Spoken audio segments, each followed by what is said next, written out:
हमने शहर को दी एक नई पहचान, हम हैं सिंघानिया बिल्डकॉन।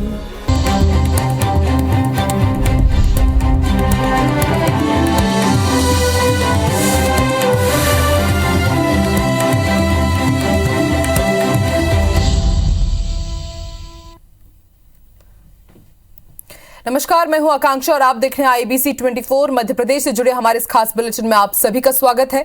शुरुआत करेंगे इस बुलेटिन की बड़ी खबर के साथ। नर्मदापुरम से मिल रही है। नदी में डूबने से 4 युवकों की मौत हो गई है। नर्मदा नदी में नहाने के दौरान ये दर्दनाक हादसा हुआ है। पोस्ट ऑफिस घाट पर ये 6 दोस्त पिकनिक मनाने के लिए गए थे और 2.5 घंटे तक लगातार रेस्क्यू चलाया गया और उसके बाद सभी युवकों के शव बरामद किए गए हैं और ये सभी मृतक बुधनी के ही रहने वाले हैं। और ज्यादा जानकारी के लिए बात करेंगे हमारे सहयोगी अभिषेक से। अभिषेक, दर्दनाक हादसा नर्मदापुरम में नर्मदा नदी में डूबने से 4 युवकों की मौत हुई है। जी बिल्कुल, मैं आपको बताना चाहूंगा, नर्मदापुरम के पोस्ट ऑफिस घाट पर 4 युवक नहाने के लिए आए थे और जिनकी गहरे पानी में डूबने से मौत हो गई। चारों युवक बुधनी की एक फैक्ट्री कॉलोनी में रहते थे, जिनमें से 4 युवक पानी में गहरे पानी में नहाते दौरान पहुंच गए थे। उसी दौरान ये पानी में डूब गए। जानकारी मिलने पर पुलिस, होमगार्ड और प्रशासन ने अधिकारी मौके पर पहुंचे और होमगार्ड और स्थानीय गोताखोरों ने मिलकर तकरीबन 3 घंटे के रेस्क्यू करने के बाद चारों युवकों को पानी से बाहर निकाला और अस्पताल पहुंचाया, जहां पर डॉक्टर ने परीक्षण कर युवकों को मृत घोषित कर दिया। जी शुक्रिया पूरी जानकारी के लिए अभिषेक।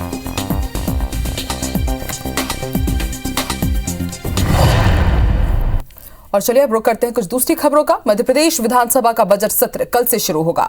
25 मार्च तक चलने वाले सत्र में किसानों और महंगाई के मुद्दे पर हंगामे के पूरे आसार हैं। सत्र से पहले विधानसभा अध्यक्ष ने सर्वदलीय बैठक भी बुलाई, जिसमें सत्ता पक्ष और विपक्ष के बीच सदन को सुचारू रूप से चलाने पर सहमति बनी। ये रिपोर्ट देखिए। मध्य प्रदेश विधानसभा के बजट सत्र के हंगामेदार होने के पूरे आसार हैं।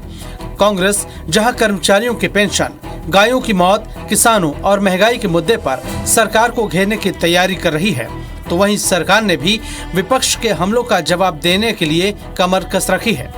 सत्र शुरू होने से एक दिन पहले विधानसभा अध्यक्ष गिरीश गौतम ने सर्वदलीय बैठक बुलाई, जिसमें सदन को सुचारू रूप से चलाने पर आम सहमति बनी है। इस दौरान विपक्ष ने बजट सत्र की अवधि बढ़ाए जाने की मांग की। वहीं कांग्रेस की सरकार को घेरने की रणनीति पर बीजेपी तंज कस रही है।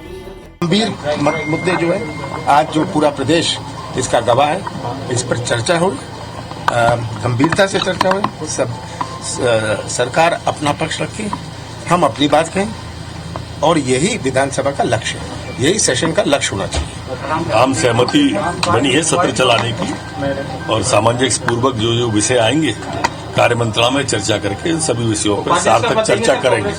किस मुद्दे पर घेरेंगे और किस विषय पर घेरेंगे? जनता से झूठ बोलकर सरकार बनाई थी 15 महीने के लिए, एक भी बात का जवाब उनके पास में नहीं है, तो इसलिए अब किस मुद्दे पर वो घेरेंगे? वो घेरे हुए हैं। मध्य प्रदेश का बजट सत्र 7 मार्च से 25 मार्च तक चलेगा, जिसमें 13 बैठकें होंगी। सत्र की शुरुआत 7 मार्च को सुबह 11 बजे राज्यपाल मंगू भाई पटेल के अभिभाषण से होगी। 8 और 10 मार्च को अभिभाषण पर चर्चा होगी। वहीं 9 मार्च को वित्त मंत्री जगदीश देवड़ा विधानसभा में साल 2022-23 का बजट पेश करेंगे। बजट सत्र के लिए विधायकों ने कुल 4518 सवाल पूछे हैं।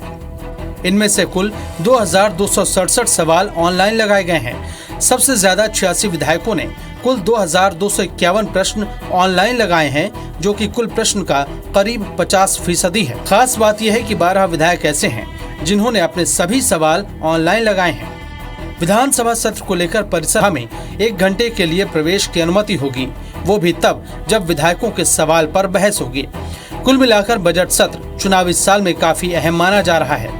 विपक्ष जहां कई मुद्दों को लेकर हमले की धार तेज करने की कोशिश करेगा, वहीं सरकार भी पूरी क्षमता के साथ विपक्ष के हर हमले का जवाब देने के लिए तैयार है। सुधीर दंडोतिया, IBC 24, भोपाल। तो मध्य प्रदेश विधानसभा का बजट सत्र कल से शुरू हो रहा है। बीजेपी सरकार को घेरने के लिए कांग्रेस विधायक दल ने आज अहम बैठक बुलाई गई है। कुछ ही देर में नेता प्रतिपक्ष कमलनाथ के निवास पर यह बैठक होनी है। बैठक में बजट सत्र के दौरान बीजेपी सरकार को विपक्ष के इन मुद्दों पर और कैसे घेरेगा, इसकी रणनीति बनेगी। जानकारी के मुताबिक कर्मचारियों की पुरानी पेंशन योजना बहाल करने की मांग को लेकर कांग्रेस विधायक सरकार पर दबाव बनाएंगे। साथ ही किसान, महिलाओं के खिलाफ हिंसा, बढ़ती महंगाई और बेरोजगारी को लेकर भी कांग्रेस विधायक दल सदन में हंगामा की तैयारी में है। कांग्रेस विधायक पीसी शर्मा और फुंदीलाल मार्को ने आईबीसी 24 से कहा है कि कांग्रेस दमदारी के साथ बीजेपी सरकार से बजट सत्र के दौरान सवाल पूछेगी। और ज्यादा जानकारी के लिए रुक कर लेते हैं भोपाल का। बात करेंगे हमारे सहयोगी सुधीर से, जो इस वक्त हमारे साथ लाइव जुड़ चुके हैं। सुधीर, कल से मध्य प्रदेश के बजट सत्र की शुरुआत होने वाली है और बीजेपी को, सत्ता पक्ष को किस तरह से घेरा जाए, इसलिए आज कांग्रेस विधायक दल की बैठक अब से कुछ ही देर में शुरू होने जा रही है। कौन कौन से विधायक यहां पर पहुंच रहे हैं और क्या कुछ रणनीति रहेगी अब कांग्रेस की?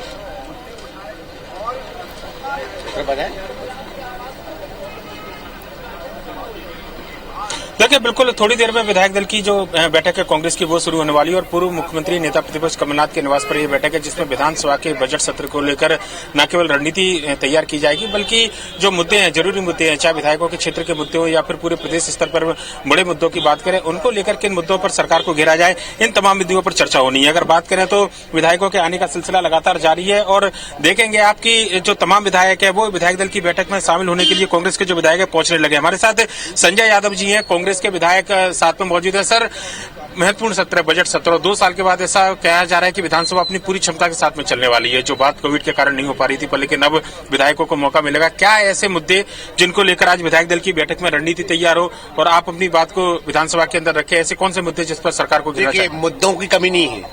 सबसे महत्वपूर्ण बात यह है कि अभी विगत 2 सालों से अराजकता का वातावरण था, चाहे क्षेत्रों में हो, और अराजकता के साथ भ्रष्टाचार चरम सीमा पर है।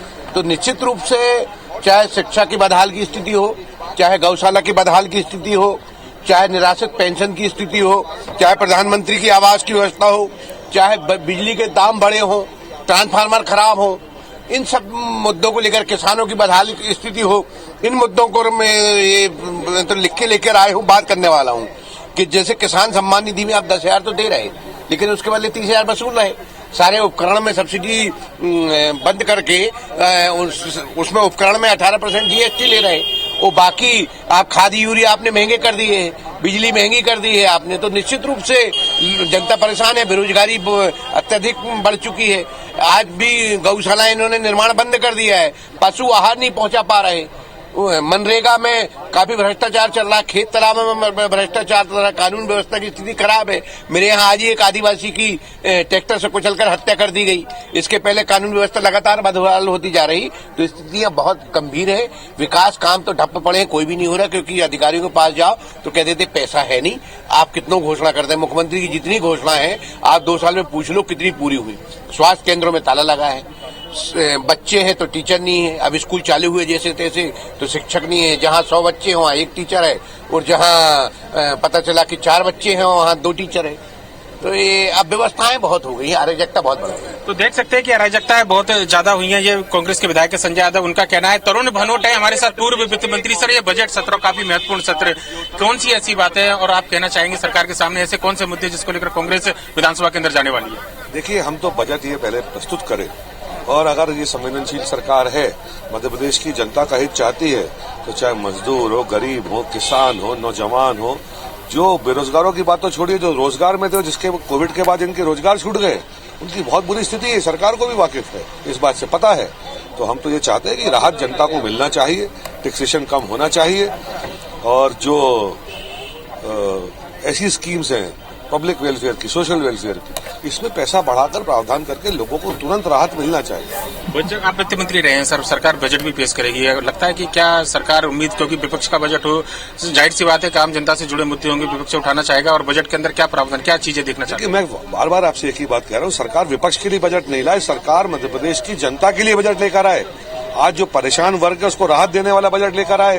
अभी तो मुझे पता नहीं इनने बजट में क्या प्रावधान किए, पर अगर ये जनहितैषी बजट नहीं होगा, इन मुद्दों पे अगर सरकार ने सही निर्णय और फैसले बैठक में नहीं लिए तो निश्चित तौर पर हम मध्य प्रदेश के प्रमुख विपक्षी दल होने के नाते उस बात का विरोध सदन के अंदर भी करेंगे और बाहर भी करेंगे। बिजली के बिल से लोग कितने परेशान हैं। कोविड काल में माननीय मुख्यमंत्री जी ने घोषणा की थी कि बिजली के बिल हम उस समय के लोगों को नहीं लेंगे। आज साल भर बाद जोड़ कर भेज दिया। अरे बच्चे के स्कूल की फीस व्यक्ति भर नहीं पा रहा है, खाने पीने का सामान इतना महंगा है, पेट्रोल डीजल गैस रसोई इतनी महंगी है, और उसके बाद बिजली के बढ़े हुए बिल। हाहाकार है जनता में। निकलना चाहिए मुख्यमंत्री जी को, जनता के बीच में जाकर दौरे करना चाहिए। जगह जगह बिजली के अमले के कर्मचारियों को दौड़ाया जा रहा है। क्यों किया जा रहा है? लोग हताश हैं, किसान परेशान है, तो ये तो मुद्दे हैं ही है। सर एक और बात, विधानसभा उपाध्यक्ष का चुनाव अब होना है, अभी तक चुनाव नहीं हुआ है, उसको लेकर क्या चर्चा विधायक दल की बैठक में? चर्चा होगी, चर्चा में मैं भी भाग लूंगा।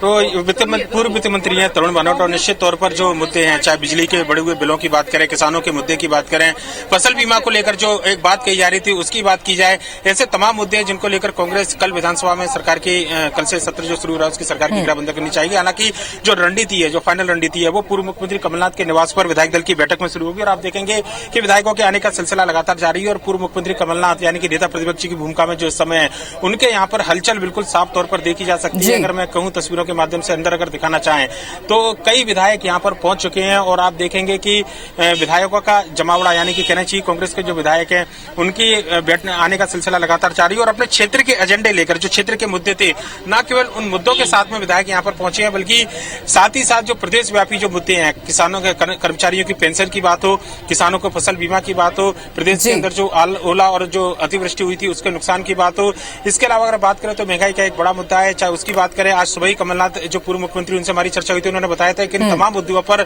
सरकार से जवाब मांगा जाएगा और उनमें से कई ऐसे मुद्दे हैं जिन पर सरकार स्थगन या फिर चर्चा कराने की मांग जो है वो कहीं ना कहीं विधानसभा के अंदर करेगी। ये कांग्रेस के विधायक इस पूरी रणनीति के साथ में काम करने वाले हैं। जी बिल्कुल सुधीर, कई ऐसे मुद्दे हैं जो है कांग्रेस के पास, पूरी कोशिश वो करेगी कि बीजेपी को घेरा जाए इस बजट सत्र के दौरान और देखने वाली बात होगी कि बीजेपी किस तरह से रिएक्ट करती है, किस तरह से वो जवाब देती है। शुक्रिया पूरी जानकारी के लिए। चलिए बढ़ते आगे, रुक करेंगे कुछ दूसरी खबरों का। मुख्यमंत्री शिवराज सिंह चौहान ने अपने जन्मदिन पर बड़ी घोषणाएं की है। पहली घोषणा प्रदेश के सरकारी कर्मचारियों के लिए है।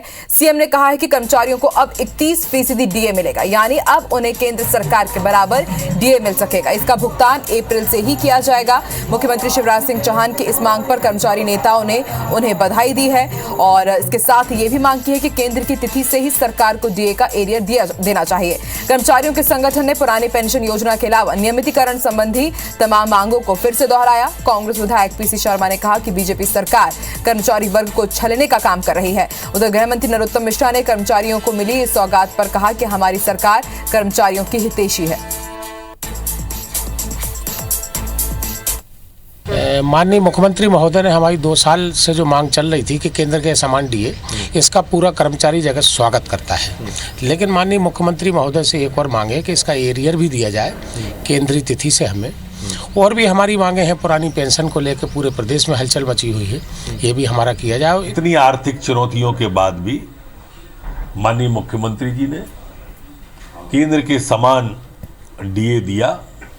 वास्तव में मैं आभार व्यक्त करता हूं माननीय मुख्यमंत्री जी का कि उन्होंने इतनी आर्थिक विषमताओं के बावजूद भी ये कर्मचारी हितैषी सरकार है ये जाहिर किया और सिद्ध किया। ये और जो इनकी हार संभावित है 10 तारीख को पूरे 5 राज्यों, तो फेस होंगे उसके पहले ही, क्योंकि उस बार करते हैं तो उनको हार के इसलिए दिया है, इसलिए ये पहले किया है। लेकिन इससे कोई, ये लड़ाई कर्मचारियों की लगातार जारी रहेगी। देखते हैं अब तक की बिग न्यूज।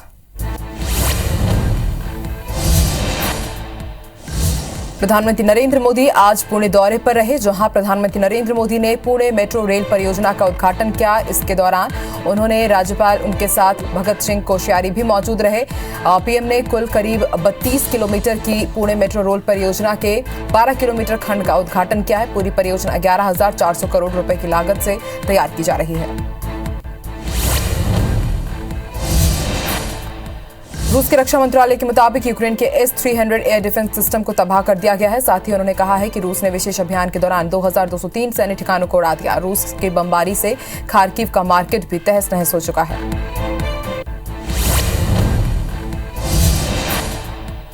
उड्डयन विमानन मंत्रालय के मुताबिक ऑपरेशन गंगा के तहत यूक्रेन के पड़ोसी देशों से 11 विशेष उड़ानों के द्वारा आज 2135 भारतीयों को देश वापस लाया गया है। इसके साथ ही अब तक 15,900 से ज्यादा भारतीयों को वापस लाया जा चुका है। पंजाब के अमृतसर में बीएसएफ हेडक्वार्टर में आज सुबह एक जवान ने मेस में ताबड़तोड़ गोलियां चलाई और इससे 5 जवानों की मौत हो गई। फायरिंग करने वाले जवान की पहचान बटालियन के कांस्टेबल सत्यप्पा के रूप में की जा रही है। घायलों का हालचाल जानने के लिए बीएसएफ के आईजी अमृतसर पहुंचे।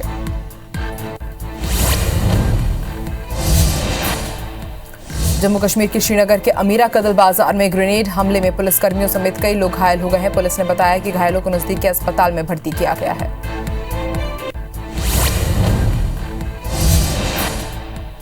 रविंद्र जडेजा के ऑलराउंड प्रदर्शन की बदौलत भारत ने मोहाली में खेले गए पहले टेस्ट मैच में श्रीलंका को 202 रनों और हरा दिया है। इसके साथ ही भारतीय टीम ने 2 टेस्ट मैच की सीरीज में 1-0 की बढ़त हासिल कर ली है। फॉलो ऑन खेलने को मजबूर हुई श्रीलंका की टीम दूसरी पारी में 178 रन पर ही ढेर हो गई।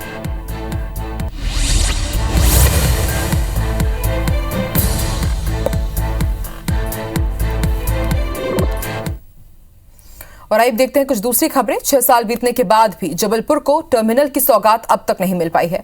साल 2016 में तत्कालीन केंद्रीय रेल मंत्री सुरेश प्रभु ने जबलपुर के मदन महल स्टेशन को टर्मिनल बनाने का ऐलान किया था। इसके काम की शुरुआत भी कराई थी, लेकिन 6 साल बाद भी इस काम को रफ्तार नहीं मिल पाई है। 120 करोड़ की इस महत्वाकांक्षी योजना धीमी गति से चलने के कारण जबलपुर का विकास भी प्रभावित हो रहा है। काम में तेजी लाने के मकसद से लोकसभा के मुख्य सचेतक और जबलपुर सांसद राकेश सिंह ने पश्चिम मध्य रेलवे के अधिकारियों के साथ वो रेलवे मदन स्टेशन पहुंचे और उसके बाद स्टेशन में चल रहे टर्मिनल स्टेशन बनाने के काम का निरीक्षण किया। पश्चिम मध्य रेलवे के अधिकारियों के साथ एक बैठक कर निर्माण कार्यों की समीक्षा की और उन्हें काम में तेजी लाने के निर्देश दिए। मैं निरीक्षण के लिए यहाँ पर आया। मेरे साथ महाप्रबंधक रेलवे, डीआरएम और हमारे जनप्रतिनिधिगण सभी हैं। जल्दी से जल्दी इसका काम पूरा हो ताकि जबलपुर के लोगों को एक बड़ी सौगात मिले। जैसे ही ये टर्मिनल स्टेशन का काम पूरा हो जाएगा तो बहुत हद तक जबलपुर के ट्रैफिक को भी इसका लाभ होगा। साल 2024 तक प्रदेश की पहली मेट्रो को पटरी पर लाने के लिए सरकार ने कवायद तेज कर दी है। एलिवेटेड रूट के बाद अब प्रस्तावित अंडरग्राउंड मेट्रो के निर्माण के लिए जल्द काम शुरू होगा। भूमिगत मेट्रो के लिए जिला प्रशासन ने 3 स्थानों पर करीब 3.25 एकड़ जमीन भी मेट्रो रेल कंपनी को हस्तांतरित कर दी है।